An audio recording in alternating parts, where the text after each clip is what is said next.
Charleston, South Carolina, emerged in 1670 as a planned colonial settlement at the confluence of the Ashley and Cooper rivers.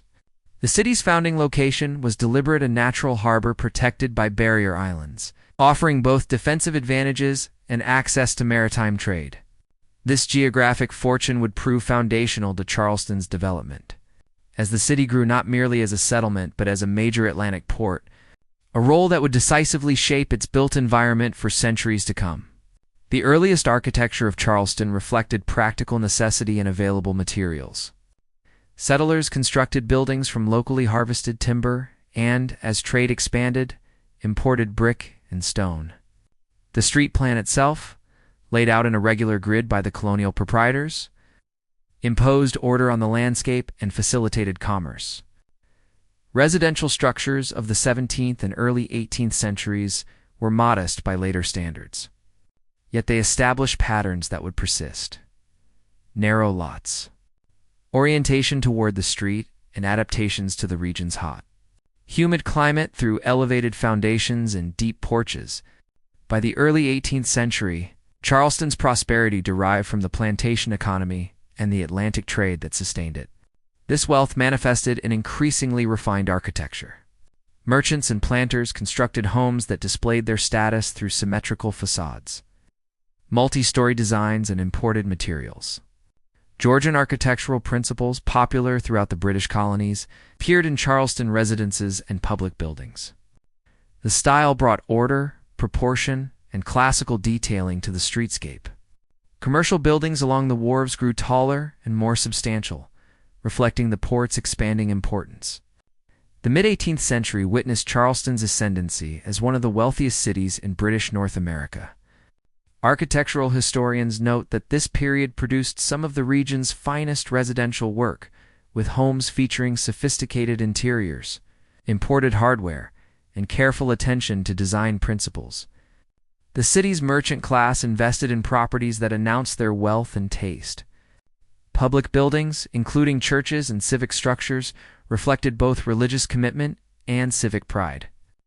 Materials improved as trade networks strengthened. Brick became more uniform, decorative elements more elaborate. These decades established Charleston's reputation for architectural sophistication, a character that would survive disruption and change.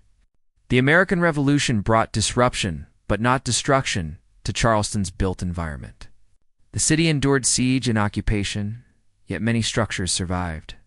In the decades following independence, Charleston's architecture adapted to its new status as an American city rather than a colonial outpost.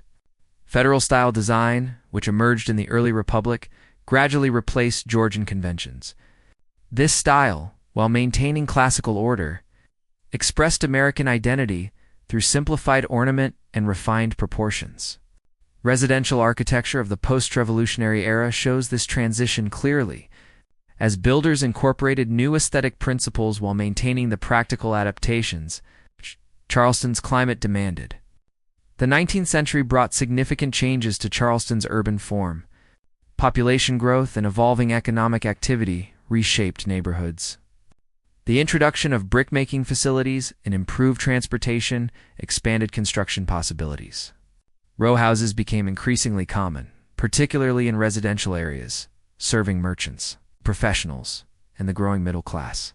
These structures, typically 3 or 4 stories, lined streets in orderly succession, creating the dense urban fabric characteristic of 19th century American cities. The style borrowed from contemporary urban building practices in northern cities, adapted to Charleston's subtropical climate through ventilation strategies and material choices. As the 19th century progressed, architectural movements that dominated cities such as Philadelphia and New York gradually influenced Charleston's development. Greek Revival principles appeared in commercial and residential work, bringing bold classical forms and simplified ornamentation. Later, Victorian-era design introduced greater ornamental complexity, varied rooflines, and expressive facades. The city's architecture became more diverse in expression, reflecting broader American stylistic currents. Yet even as fashions changed, certain practical responses to climate and site persisted elevated basements, wide porches, orientation for ventilation, demonstrating how geographic and climatic factors establish enduring building traditions. The Civil War and subsequent Reconstruction period profoundly affected Charleston's development trajectory. The city's economy contracted significantly, and resources for new construction diminished.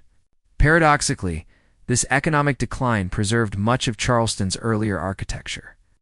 As funds for wholesale demolition and replacement were unavailable, buildings that might have been torn down and rebuilt in more prosperous cities remained standing. This circumstance would eventually become advantageous to the city's character and identity. By the early 20th century, Charleston began a gradual economic recovery. New construction resumed, though often at a modest scale. Commercial buildings reflected evolving architectural practice, incorporating steel frames and larger window openings. However, the city's rate of growth lagged behind that of other American cities. An extensive modern redevelopment, which dramatically altered the appearance of many historic cities, proceeded more slowly in Charleston.